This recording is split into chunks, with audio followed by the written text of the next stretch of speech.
Growing up in West Texas, I remember sitting in the county library as a young kid and reading the words in a C.S. Lewis book, actually, and it was a hot day, and it got to a point where this kid is in the desert and he's eating sherbet.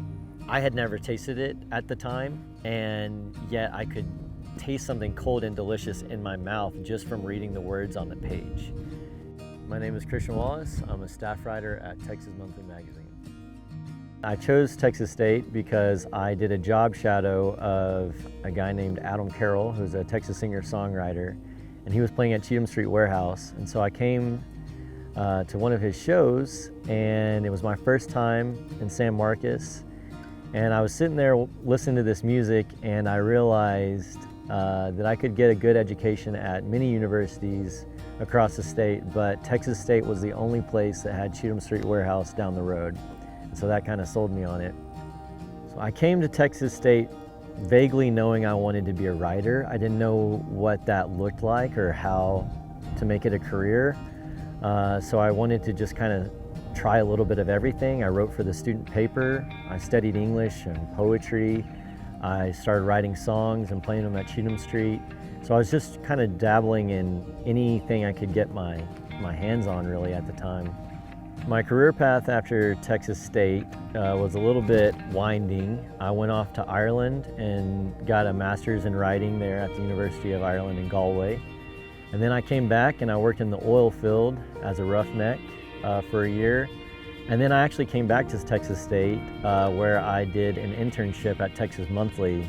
And when I got hired there full-time at Texas Monthly, I've been there ever since my internship in 2014. I was asked by Texas Monthly to develop a series based on some reporting I had done in the Permian Basin on the biggest boom that Texas has ever seen. So Boomtown is a 10-part that turned into a 12-part series about the oil and gas industry and the largest oil boom in Texas history.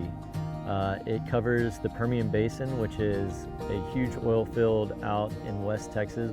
And I'm from out there, I'd worked out there, so I knew the people, and I wanted to tell their story in a way that I had never seen or read before.